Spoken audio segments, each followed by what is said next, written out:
Hello everyone, मेरा नाम अभिषेक है और आज हम जो वाद 6 अपनी वीडियो देख रहे थे, जो ये एक पॉडकास्ट है जिसमें जे साईं दीपक जी का इंटरव्यू लिया जा रहा है। और कैसे वो बता रहे हैं कि जो कॉलोनाइजेशन हुई थी उसमें कैसे जो यूरोपियन साइड से जो चीज़ हुई है उसमें क्रिश्चियनिटी का क्या रोल था और कैसे उसके जो इफ़ेक्ट्स हैं वो लॉन्ग लास्टिंग है ज़्यादा। इसमें मेरा ये ओपिनियन था इनिशियल कि क्योंकि टाइमलाइन में वो बाद में आए हैं तो उनका इफ़ेक्ट डेफिनेटली ही ज़्यादा फील होगा। प्लस दूसरी बात यह कि उनका जो वर्ल्ड ऑर्डर है वो अभी भी एग्जिस्टेंस में है और फॉर द फोर्सिएबल फ्यूचर भी एग्जिस्टेंस में रहेगा, क्योंकि टेक्नोलॉजी, इनोवेशन, साइंस की इस चीज़ का रेलम है राइट नाउ, और इस चीज़ में वो सबसे आगे हैं। रिसोर्सेज भी सबसे ज़्यादा उनके पास हैं।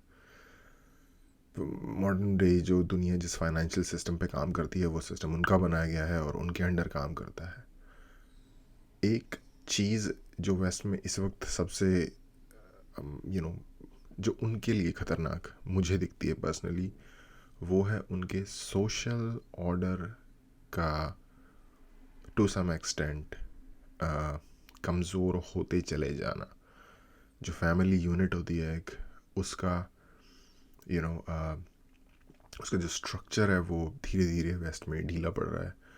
फॉर एग्ज़ाम्पल पॉपुलेशन कोलैप्स बहुत सारी जो अल्ट्रा डेवलप्ड कंट्रीज़ हैं उनमें देखने को मिल रहा है। उनके पास एकमात्र ऑप्शन इमिग्रेशन रह गया है। इमिग्रेशन बेस्ट ऑप्शन नहीं होता, क्योंकि आपको सिरे से नई जनरेशन को ट्रेन करना पड़ता है, क्योंकि जो पहली जनरेशन आती है वो तो पहले से ही हाफ बेक्ड होती है। अपनी खुद की जो सिविलाइजेशन या कल्चर है उसमें वो पूरी तरीके से चेंज नहीं होते। फिर जो उनके बाद की जनरेशन आती है वो उनको आप इंटीग्रेट करते हो काइंड ऑफ अपनी सोसाइटी में, और फिर उसके बाद जो जनरेशन आती है वो प्रॉपर आपकी कंट्री की जनरेशन होती है। तो इमिग्रेशन ऑप्टिमल सोल्यूशन नहीं है, लॉन्ग टर्म सोल्यूशन है काइंड ऑफ। अगर आप अपनी जो बर्थ रेट सस्टेन नहीं कर पा रहे, उसके अलावा जो उनकी सोशल प्रॉब्लम्स हैं, जिसमें कि फैमिली यूनिट ऑलमोस्ट पूरी तरीके से बहुत सारी कंट्रीज़ में ख़त्म हो गई है। मैं 2013 के आसपास एक बार मॉन्ट्रियल में था। मॉन्ट्रियल में डाउनटाउन में सेंट कैथरीन नाम की बहुत बड़ी सड़क है। उस सड़क पे डाउनटाउन सारा उधर ही है। वहाँ पे एक बहुत बड़ी ग्रैंड लाइब्रेरी है। जिन लोगों को नहीं पता, मॉन्ट्रियल में कनाडा में फ्रेंच स्पीकिंग प्रोविंस है क्यूबेक, उनका उसका सबसे बड़ा शहर है मॉन्ट्रियल। तो वहाँ मैं एक भाई वहाँ सबवे है, मेट्रो स्टेशन या सबवे स्टेशन कहते हैं, वो अंडरग्राउंड है पूरी मॉन्ट्रियल में। वहाँ मैं जा रहा था, एक बेरियोकाम नाम का स्टेशन है वहाँ से। वहाँ मुझे कुछ, मैं उस वक्त कितने साल का रहूँगा, 23 या 24 साल का। तो मुझे कुछ कॉलेज स्टूडेंट जो किसी तरीके की स्टडी या सर्वे कर रहे थे, उन्होंने मुझे रोका। एक लड़की थी, इंट्रोड्यूस किया, मेरा इंट्रोडक्शन लिया। उसके बाद पूछा मुझसे ये सवाल कि शादी के बारे में आपकी क्या सोच है। मैंने कहा भाई सबको करनी होती है एक टाइम पे। तो उसने मुझसे पूछा क्या आप करोगे। मैंने कहा जब वक्त आएगा तब कर लेंगे। उसके बाद उसने सोचा कि आपको ऐसा क्यों लगता है कि शादी करनी ही होती है हर किसी को। तो उस वक्त मैं जो मेरे दिमाग में उन्होंने जो सवाल पूछे मुझे स्ट्रेंज भी लगे, बट मैंने जो मेरे दिमाग में आया मैंने कह दिया उनको। ऑफ कोर्स मैं आइडियोलॉजी वगैरह जो मॉडर्न वर्ल्ड की है उसमें इंडल्ज नहीं था उस वक्त। बट एनीवे, बाद में जब मैंने उसके ऊपर सोचा लाइक 4-5 साल बाद, तो मुझे रियलाइज़ हुआ कि कैसे वहाँ पे कॉलेजेस और कुछ ग्रुप्स ऐसे हैं जो मैरिज को अननेसेसरी पार्ट ऑफ सोसाइटी के तौर पे पुश कर रहे हैं कि it doesn't matter if it doesn't exist. तो मुझे लगता है कि वो एक बहुत ही इम्पॉर्टेंट बिल्डिंग ब्लॉक है सोसाइटी का। अगर वो टूट जाएगा या वो एग्जिस्टेंस से बाहर हो जाएगा तो नुकसान होगा काफ़ी ज़्यादा, क्योंकि एग्जिस्टिंग सिस्टम वो है। एग्जिस्टिंग सिस्टम बिना किसी नए सिस्टम के एग्जिस्टेंस में आए हुए अगर ख़त्म हो जाता है तो फिर केओस मचता है, और फिर उस केओस के अंदर से फिर एक नया सिस्टम निकल के आता है। तो वो जो केओस है उसमें हो सकता है उनकी सिविलाइजेशन या उनकी सिविलाइजेशन बर्बाद हो जाए। ऐसा हो सकता है। एनीवे, मैं एक टेंजेंट पे निकल गया था। जे साईं दीपक जी के इंटरव्यू की तरफ चलते हैं और जितना भी हो सकेगा आज देखेंगे क्योंकि मैं इसे फिनिश करना चाहता हूँ जल्दी। अगर इंटरेस्टिंग मुझे लग रहा है अभी तक। अगर कुछ एट सम पॉइंट ऐसा लगा कि यार नहीं, इसमें सब्जेक्ट में मेरा या मेरी अंडरस्टैंडिंग नहीं है या मुझे जाना नहीं चाहिए, तो शायद हम वहाँ रुक जाएं।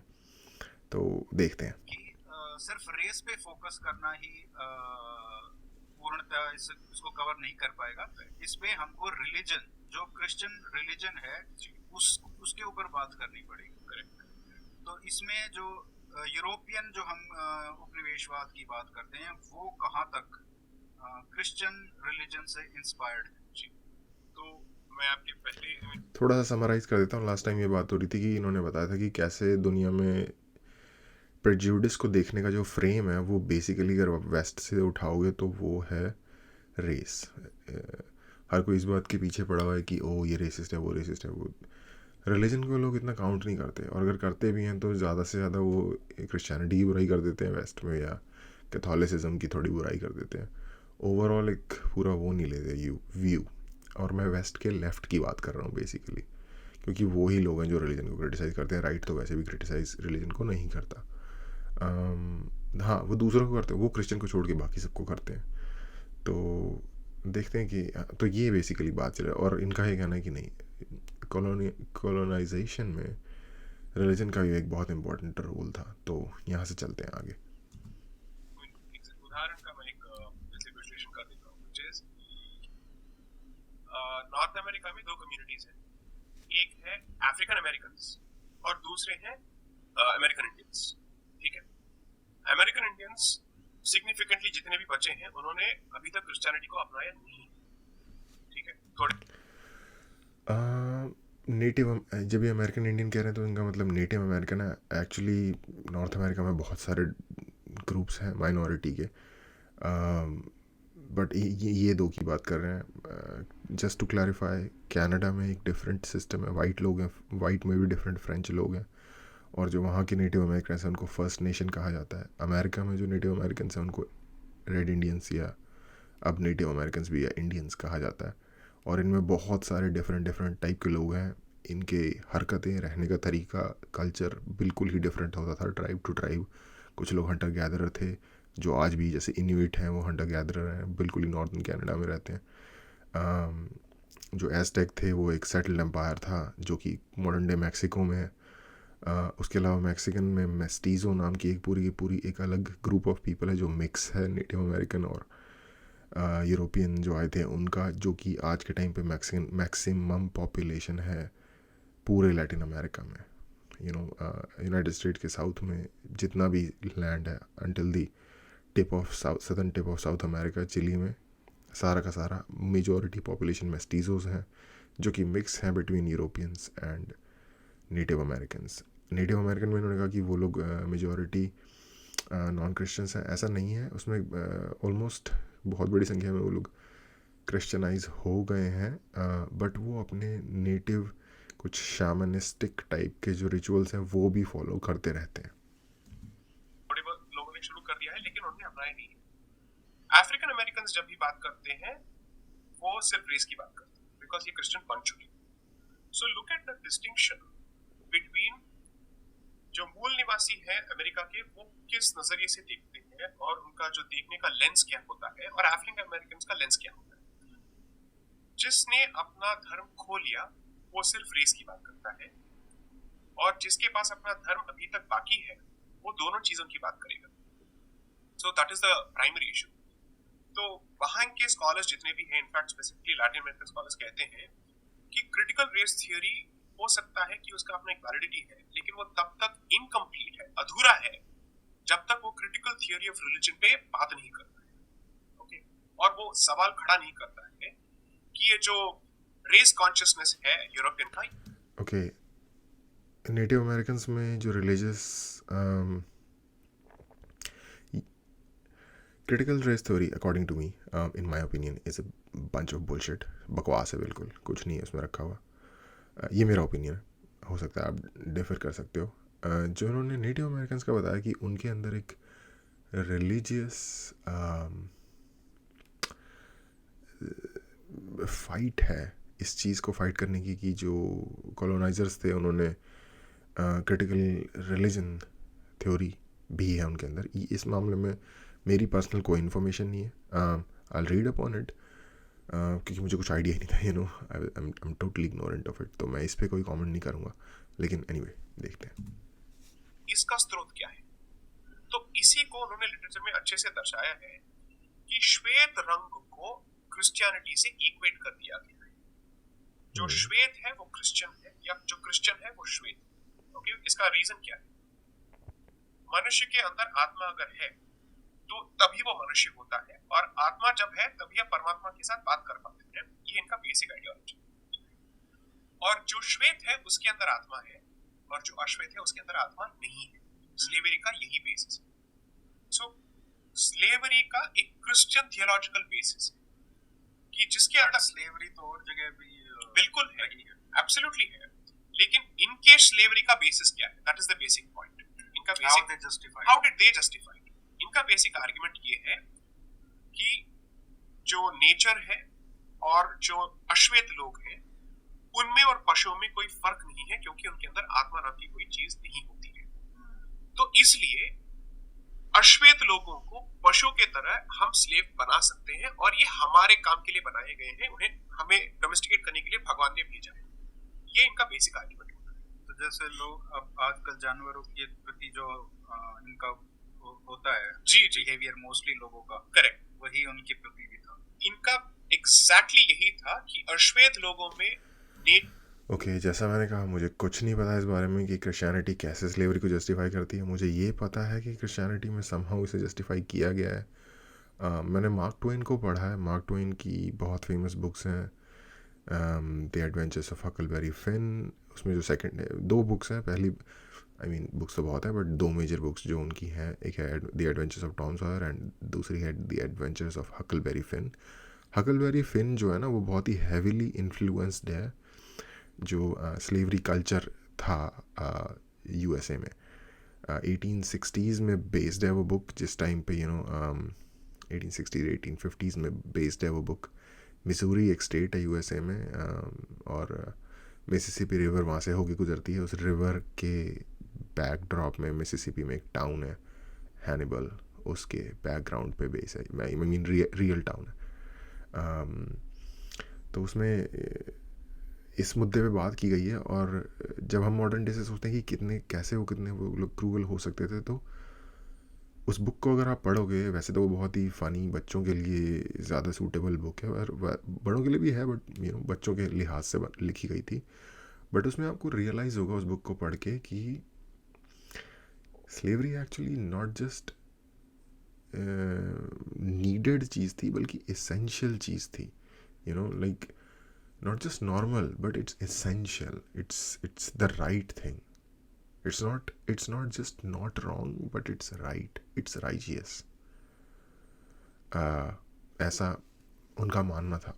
उनको लगता था कि अगर हम किसी और के स्लेव को भगा देंगे या खरीद के आज़ाद कर देंगे, तो ये गॉड की नज़र में डिसरिस्पेक्टफुल होगा गॉड की तरफ।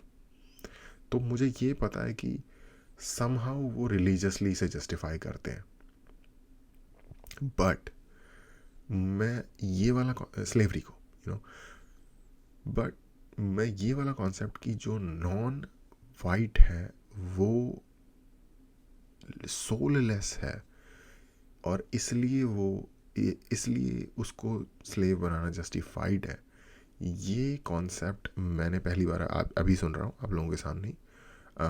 अगेन मैं जो रिएक्शंस करता हूँ उसमें मैंने 99% मैं फ़र्स्ट टाइम ही देख रहा होता हूँ। मैं कोई पहले से देख के नहीं बैठा होता। जब मैं श्वेता वाली वीडियो में मुझे करना था तो मैंने बताया था कि मैं ऐसे करूँगा। तो अगेन क्योंकि मैं पहली बार देख रहा हूँ, मुझे कुछ नहीं पता, मैंने कोई स्टडी नहीं की इस पर प्रीवियसली। इसमें सिर्फ लॉजिकली मुझे जो प्रॉब्लम लग रही है वो ये है कि जो इन्होंने कहा ना कि इन्होंने क्रिश्चियनिटी को वाइटनेस से एसोसिएट कर दिया है, उसका एक बहुत बड़ा एग्जांपल ये है कि लोग कहते हैं कि जीसस को जिस तरीके से एक ब्लॉन्ड या रेड हेयर, ब्लॉन्ड बियर्ड वाले, खड़ी नाक वाले, पतले फेस वाले, एक लंबे इंसान के रूप में दर्शाया जाता है, ओरिजिनली जो जीसस होंगे, अगर वो मिडल ईस्ट से आए हैं, पैलेस्टाइन या इसराइल जो आज के टाइम पे जो जगह है वो वहाँ से आए हैं, अगर वो बैथलेहम में अगर उनका जन्म हुआ है और वहाँ के नेटिव अगर वो थे, तो वो उनका जो फिज़िकल फीचर होंगे वो होंगे किसी सेमेटिक पीपल की तरह। सेमेटिक पीपल होते हैं जो अरबी लोग होते हैं बेसिकली। जैसा कि आपको मैं एग्जांपल दूं, सद्दाम हुसैन की अगर आपने फ़ोटो देखी हो, या साशा बैरन कोहेन की बड़ी ही पर्टिकुलरली सेमेटिक लुक है। साशा बैरन कोहेन एक Jewish British Jewish comedian actor. अगर आपको नहीं पता तो ज़िंदगी में बहुत बड़ी चीज़ मिस कर रहे हो। अमेजिंग बंदा है, उसका वर्क चेकआउट करो। वो लाइक वो हो गया। एडम सैंडलर एक जूश अमेरिकन एक्टर है। इन लोगों की लुक बड़ी पिक्यूलियरली सेमेटिक लुक है। इस तरीके के होते हैं जो पूरा अरबिक जो रीजन है ना, अरेबियन पेनिनसुला हो गया, इसराइल हो गया, लेवांट का एरिया जिसमें मतलब सीरिया और लेबनान वगैरह जो आ जाते हैं, इस एरिया के जो लोग होते हैं वो उस तरीके के लगते हैं। वो कंसीडर होते हैं अमेरिकन बाइफर्केशन के हिसाब से वाइट में, बट वो बेसिकली वाइट भी नहीं होते। थोड़े से घुंघराले, डार्क हेयर और लाइटर ही स्किन होती है उनकी। बट तो जीसस को उस तरह का लगना चाहिए था, लेकिन क्योंकि इन्होंने वाइटनेस से एसोसिएट कर दिया तो वो जीसस को एक खास नॉर्दर्न यूरोपियन वर्जन में पूरी दुनिया में शो करते हैं। तो बेसिकली जब क्रिश्चियनिटी निकली ही एक नॉन वाइट बैकग्राउंड से है, तो क्रिश्चियनिटी में ऑटोमेटिकली ये वाला कॉन्सेप्ट या आइडिया ऑटोमेटिकली आना मुझे थोड़ा सा ऑड लग रहा है कि अगर आप नॉन क्रिश्चियनिटी उन लोगों से आई है जो कि वाइट नहीं है बेसिकली, ठीक है। जीसस भी मोस्ट लाइकली वाइट नहीं थे, सेमेटिक थे मोस्ट लाइकली। तो फिर ये वाला आइडिया क्रिश्चियनिटी में आ ही कैसे सकता है कि जो लोग नॉन वाइट हैं वो सोललेस हैं और इसलिए वो they can be taken as slaves. और स्लेवरी जैसा कि जो इंटरव्यूअर है उन्होंने बताया कि और जगह भी थी। यस, एक्चुअली सबसे पहले शुरू ही अरेबियन पेनिनसुला से होता है, क्योंकि जो अफ्रीकन स्लेवरी की बात हो रही है उससे पहले तो वैसे ग्रीक लोग भी में भी स्लेव और मास्टर्स होते थे, बट ये होता था कि ग्रीक ही स्लेव है और ग्रीक ही मास्टर है। तो ये बस मुझे एक थोड़ा सा इसमें पॉइंट नज़र आ रहा है कि ऐसा कैसे उन्होंने इस चीज़ को उन्होंने डेफिनेटली बाहर से इंट्रोड्यूस किया होगा। नेचर में, पशु पक्षियों में और लेट्स से पेड़ों में कोई फर्क नहीं होता है, कोई अंतर नहीं होता है। जैसे आप उनको मार के खा सकते हैं, ऐसे भी इनके साथ कर सकते हैं, कुछ भी कर सकते हैं। So this is one. So ये जो लिटरेचर है बहुत ही क्लियर है दैट इनका एक क्रिश्चियन थियोलॉजिकल बेसिस होता है इस पूरे चीज को जस्टिफाई करने का। सो हम जो है as far as Bharat is concerned, हमारा situation almost like American Indians है। द ओनली डिफरेंस इज हमारी तादाद उनसे बहुत ज्यादा है, हम बचे हैं। इसलिए हमें क्रिटिकल रेस थियरी के सिर्फ रेशियल फिल्टर को अपनाना नहीं चाहिए, हमें उसके आगे जाना चाहिए। सो डीकोलोनियलिटी का सबसे बड़ा कंट्रीब्यूशन अगर मेरे हिसाब से है, बहुत सारे कंट्रीब्यूशन है, उसमें से एक इंपॉर्टेंट कंट्रीब्यूशन है कि ये रिलीजन के बारे में बात करना शुरू कर देता है कि क्रिश्चियन रिलीजन का कॉलोनाइजेशन से कितना रिलेशनशिप है, कितना गहरा रिलेशनशिप है। तो इस बात को भारत में हम लोग टिपिकली बात इसलिए नहीं करते हैं, फिर से सेक्युलरिज्म इसके आड़े आता है। और जैसे शशि थरूर ने लिखा था बुक, ये शुरू करते हैं इकोनॉमिक्स से, बंद करते हैं इकोनॉमिक्स से कि हमारे इतने लोग मरे थे, ये थे। अरे जरूर मरे थे, we don't have to deny any of it, everything is important. उससे ज्यादा तो उससे पहले मरे ना। हाँ, इस्लामिक उपनिवेशवाद exactly, के उस पे बात नहीं करेंगे क्योंकि क्या आता है उसके आड़े, फिर से सेक्युलरिज्म आड़े आता है। So when you want to discuss European colonization, you limited economics, the previous colonization is completely out of bounds for discussion. That is the nature of this entire creature. Okay, so which is इस बात से मैं पूरी तरीके से agree करता हूँ। अंग्रेज़ों को तो हमारे देश में सब गालियाँ देते हैं, बट उससे पहले जो इन्वेडर्स आए थे उनके बारे में या तो नॉलेज ही नहीं है या तो कोई ज़्यादा बात ही नहीं होती। इनफैक्ट उनके नाम पे शहरों के नाम है, बख्तियार खिलजी, औरंगाबाद। इन्वेडर्स थे भाई ये। बख्तियार खिलजी ने लिटरली नालंदा की यूनिवर्सिटी को जला दिया था। उसके नाम पे आज भी उस जगह का नाम है बख्तियारपुर, उस जगह के पास एक स्टेशन है। भाई अगर हमें सिर्फ ये सवाल अपने आप से करना चाहिए, हमारे दिमाग से अगर ये फिल्टर निकल गया, कॉलोनियलिटी का, उपनिवेशवाद का अगर फिल्टर निकल गया, ओके, तो हमारे सोचने के तरीके में अंतर आएगा कि नहीं आएगा? बिल्कुल आएगा। That's it. तो सवाल यही पैदा होता है कि अगर ये हमारे सोचने के तरीकों को बेहतर करता है और हमारे सामने और सारे ऑप्शंस भी क्रिएट करता है, विकल्पों भी क्रिएट करता है, and most importantly it lets you discuss your history with a greater sense of freedom. According to me, whether it is monumentally better or not, it is certainly incrementally better. And ऐसे मामलों में जब भी discussion होता है, incremental ही होता है. But in my mind, decoloniality will be a monumental step. And इसमें मैं एक क्लैरिफिकेशन तो दे देता हूँ. इसमें मेरी सोच ये है, एक तो देखो क्रिटिकल रेस थ्योरी की ये बात कर रहे हैं कि हमें उसके फिल्टर को भी नहीं अपनाना चाहिए, जस्ट बाकी रिलीजियस फिल्टर को भी अपनाना चाहिए. तो मैं उसके अगेंस्ट हूँ. मैं किसी भी तरीके के रेस बेस्ड विक्टिमहुड के अगेंस्ट हूँ. कोई हमारे अगेंस्ट रेसिस्ट अगर है भी तो हम अगर उसे वो पावर नहीं दे रहे ना उसके कि वो हम पे ओवर पावर कर जाए. देखो लॉफुली तो कोई हो नहीं सकता. अब हमारे अगेंस्ट कोई है, ठीक है, जब तक वो हम पे फिजिकल असॉल्ट नहीं कर रहा तब तक हमें कुछ किसी भी तरीके की लाइक हमारे माइंड में ही लोअर वो नहीं आनी चाहिए. अगर आ रही है तो इसका मतलब कुछ प्रॉब्लम इनसिक्योरिटी की हमारे अंदर है, ठीक है. और जहाँ तक वो बात रही कि आई मीन कि कैसे हमें डीकोलोनियल तरीके से सोचना है, वो हमारे ऊपर है. अगर हम उसी बात को बार बार सोचते रहेंगे कि उन्होंने हमारे साथ गलत किया, उन्होंने हमारे साथ गलत किया, उन्होंने आके हम पे कब्जा कर लिया, उन्होंने ये लूट लिया, उन्होंने वो लूट लिया, तो हम आगे नहीं बढ़ पाएंगे. जो कि मुझे लग रहा है कि हमारी देश की एक जनरल जनता नहीं करती. हमारे देश की एक जनरल जनता, एक आम सोच ये है कि भाई अपना काम करो, क्योंकि लोग इन बातों में ज़्यादा दिमाग ही नहीं लगाते, जो कि एक अच्छी बात भी है कि क्योंकि वो बस अपने काम में दिमाग लगाते हैं. वो पढ़ाई करते हैं, कुछ बनते हैं, बाहर भी जाते हैं तो उनके वहाँ काम करते हैं, तो एक अचीवमेंट क्रिएट करते हैं. वो उस बात से सकते में नहीं है. लेकिन क्योंकि फाइनेंशियली अभी भी हम बहुत ज़्यादा पीछे हैं, इसलिए हमें कहीं ना कहीं किसी न किसी लेवल पे एक इन्फीरियोरिटी कॉम्प्लेक्स अभी भी उस कॉलोनियलिज्म का है. तो इसमें एक्चुअली है फाइनेंशियल कंडीशन का, इसमें एक बहुत बड़ा हाथ है.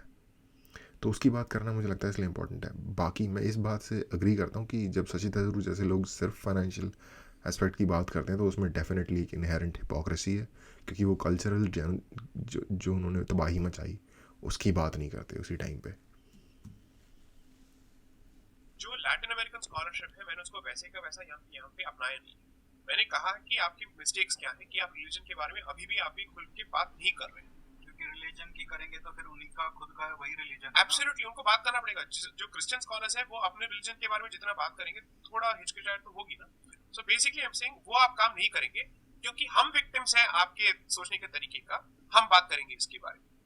सो मैंने उनके बेसिक ढांचे को तो अपनाया है, लेकिन उसको मैंने इंडियनाइज किया है. I have made it as भारतीय एज पॉसिबल. इसमें एक और जो मुख्य बात आपने बताई है इसमें ये है कि जैसे जो आज के राज्य और राष्ट्र की जो परिभाषाएं हैं जी जो बने हैं, आपने यहाँ पे एक एग्जांपल देखे अगर समझाते तो काफ़ी बढ़िया रहता कि कैसे इन्होंने ट्रांसफॉर्म किया है लैटिन अमेरिकन. आई थिंक ये नेटिव अमेरिकन कहना चाहते थे बट इनके मुंह से लैटिन अमेरिकन निकल गया, क्योंकि लैटिन अमेरिका ऑलमोस्ट पूरी तरीके से क्रिश्चियनाइज्ड है. वो ऑलमोस्ट 99%, और वो लोग इनफैक्ट बहुत ज़्यादा रिलीजियस है, यूरोप से ज़्यादा रिलीजियस वो लोग हैं. और कैथोलिसिज्म ने उनको पूरी तरीके से स्वीप किया हुआ है. यूएसए के सदर्न बॉर्डर के नीचे जितनी भी स्टेट्स हैं, मैक्सिको से लेके चिले अर्जेंटीना तक, सब कैथोलिक हैं और बहुत ज़्यादा रिलीजियस है, इनफैक्ट यूरोप के मुकाबले बहुत ज़्यादा. का भी जो स्रोत है वो भी आपने यूरोपियन या क्रिश्चियन उपनिवेशवाद से जोड़ा है. करेक्ट. उसको कैसे बताएंगे? सो आजकल ये बहुत चर्चा, क्योंकि ये आजकल एक तरीके से कह सकते हैं कि पूरे विश्व में सब मान चुके हैं इसको. जी कि नेशन स्टेट का एक कॉन्सेप्ट जो है वो हर जगह पे हो चुका है. अभी सिविलाइजेशन स्टेट की बात फिर से छिड़ गई है only because of let's say China and India. Turkey, थोड़ा बहुत टर्की के बारे में बात हो रही है, अभी भारत की बात शुरू हो गई. तो द थिंग इज एक फैशनेबल ट्रेंड को अपना के उसको बज़वर्ड में रिड्यूस करना एक चीज होता है, लेकिन उसके जितनी भी परतें हैं उसको ठीक से समझना इम्पोर्टेंट. तो मैंने ये कहा ओके, ये मैं भी बहुत सुनता हूँ कि काफ़ी हमारे यहाँ लोग सिविलाइजेशनल स्टेट की बात करते हैं, नेशन स्टेट को एक्चुअली आए हुए बहुत लंबा टाइम नहीं हुआ. Nation state first world war के बाद एग्जिस्टेंस में आया है 1920s के आसपास. 1919 में फर्स्ट वर्ल्ड वॉर ख़त्म हो गई थी. उससे पहले सिविलाइजेशनल स्टेट ही चल रही थी. तो बेसिकली 100 ईयर्स हुए हैं अभी. लेकिन अगर आप देखोगे तो लास्ट 100 ईयर्स ह्यूमन राइट्स के हिसाब से और ह्यूमन डेवलपमेंट के हिसाब से सबसे बेस्ट 100 ईयर्स रहे हैं पूरी दुनिया की हिस्ट्री में. हम कहते हैं कि डेमोक्रेसी बेस्ट नहीं है, लेकिन the best we have got है. परफेक्ट नहीं है, but the best we have, we could have come up with as humans in this existing human reality. The best system we could have come up with is democracy. और ऐसा है भी. दुनिया में जितने भी रहने लायक कंट्रीज़ हैं वहाँ पे डेमोक्रेसी ही है. पैसे की बात नहीं हो रही यहाँ, रहने लायक की बात हो रही है. पैसा कतर में भी बहुत होगा, पैसा सऊदी में भी बहुत है, टैक्स भी नहीं लगता वहाँ. तो यूएई में बहुत है पैसा. लेकिन वो कंट्री है, यूएई थोड़ा सा एक एक्सेप्शनल है. बाकी सऊदी कतर वगैरह रहने लायक कंट्री नहीं है. आप एक आर्टिकल लिखोगे या एक वीडियो बनाओगे यूट्यूब पे अगेंस्ट जो एस्टैब्लिशमेंट है वहाँ की गवर्नमेंट, और वो आपको कहाँ गायब करेंगे तो आपके घर वालों को भी पता नहीं चलेगा. तो रहने लायक उन कंट्रीज़ को मैं रहने लायक कंट्रीज़ नहीं मानता. रहने लायक कंट्रीज़ हैं वेस्टर्न यूरोप की कंट्रीज़, कनाडा, ऑस्ट्रेलिया, यूएसए. हालांकि इन कंट्रीज़ में एक नई प्रॉब्लम आ रही है. यहाँ पे जो वोकिज़म जा रहा है ना, वो भी फ्रीडम ऑफ स्पीच के कुछ को काटना चालू कर रहा है. वो एक अलग प्रॉब्लम है. बट अगेन वहाँ पे उस चीज़ पे बात करने की अभी तक छूट है. तो आज के टाइम पे 2022 में ये कंट्री है रहने लायक जहाँ पे आप बात कर सकते हो. इंडिया जैसी कंट्री, इंडिया में आप कर सकते हो बात. इंडिया में पैसा नहीं है. अगर आपको पैसे के एस्पेक्ट को भी आप इंक्लूड करोगे तो आप इन कंट्रीज़ को चुनोगे, और चुनते हैं हमारे देश में बहुत सारे लोग. तो मैं काइंड ऑफ स्टैंड करता हूँ नेशन स्टेट जो एग्जिस्टिंग सिस्टम है इसकी साइड पे, क्योंकि सिविलाइजेशनल स्टेट ने एक्चुअली ऐसा कुछ दिया नहीं है ह्यूमैनिटी को. और जब मैं कहता हूँ ह्यूमैनिटी को तो मैं एक इंडिविजुअल की बात कर रहा हूँ. आप एज एन इंडिविजुअल को कुछ खास दिया नहीं है सिविलाइजेशनल स्टेट ने. हाँ, वो ग्रुप की बड़ी तारीफ हो जाती है. जैसे इजिप्शियंस थे, उन्होंने 4000 साल लाइक सो फार जो नॉलेज है पिरामिड बना दिए. आज के टाइम पे मॉडर्न साइंस की टेक्नोलॉजी के साथ आप नहीं बना सकते पिरामिड. उन्होंने तब बना लिए थे. लेकिन आज भी इजिप्शियंस के पास खाने के लिए रोटी नहीं है, आम आदमी के पास पीने के लिए ढंग का पानी नहीं है. इथियोपिया कह रहा है कि हम डैम बना देंगे नाइल के ऊपर. उनका फ्यूचर एक तरीके से खतरे में है. तो इस तरीके की सिविलाइजेशनल ग्रैंडियोर से इंडिविजुअल का कितना फ़ायदा होता है, ये एक क्वेश्चनेबल बात है, और इस पर मुझे लगता है बात करनी चाहिए. नेशन स्टेट आ रहा है पॉपुलैरिटी में. जैसा कि मैंने कहा, अगर आप एग्जिस्टिंग स्ट्रक्चर को पूरी तरीके से गिरा देते हो, केओस आएगा. बहुत सारे लोगों का बहुत बुरा होगा उसमें. और ये नहीं पता सिविलाइजेशनल स्टार्ट पास हिस्ट्री से, तो ये नहीं पता कि भाई उसका कितना फ़ायदा होता है. अगर हर कोई सिविलाइजेशनल स्टेट में जाने लग गया, इंडिया पाकिस्तान पे हमला कर देगा, चाइना ताइवान पे हमला कर देगा, इंडिया चाइना एक दूसरे पे हमला कर देंगे, जापान चाइना पे हमला कर देगा, रशिया अमेरिका पे हमला कर देगा अलास्का वापस लेने के लिए. अमेरिका का तो कोई इतना सीन नहीं है, बट क्योंकि अमेरिका पावरफुल है तो वो एनीवे हर किसी पे हमला कर देगा. ब्रिटेन आगे दोबारा इंडिया पे अटैक कर देगा. ब्रिटेन अपनी कॉलोनीज़ पे अटैक कर देगा. स्पेन जाके लैटिन अमेरिका में, और पोर्चुगल जाके कर देगा अटैक. होगा नहीं होगा, सिविलाइजेशन स्टेट के हिसाब से बनता तो यही है ना, ऐसा ही करना बनता है ना. उनके हिसाब से तो उनकी कॉलोनी भी उनकी जागीर का हिस्सा थी एक. हमारे हिसाब से नहीं थी, पर उनके हिसाब से तो वो कहेंगे. ये समझो, यहाँ ऑब्जेक्टिव ये रियलिटी की बात नहीं हो रही. जब फ्री फॉर ऑल हो जाता है तो ताकत की बात रह जाती है सिर्फ. तो एनीवे, ये मेरी सोच है. हो सकता है आप डिफर करते हो. है कि नेशन स्टेट अगर हम नहीं हैं तो हम क्यों नहीं हैं, और इसका ओरिजिन क्या है, और अगर हम ये नहीं है तो हम क्या हैं. these are three basic questions I'm trying to address. Nation state का जो कॉन्सेप्ट है, ये ओके, यहाँ ना मैं रुकूंगा, क्योंकि अब स्पेसिफिकली नेशन स्टेट के कॉन्सेप्ट से बात शुरू हो रही है, और रिलीजन वाला चैप्टर जो है वो काइंड ऑफ यहाँ पे एंड हो गया है.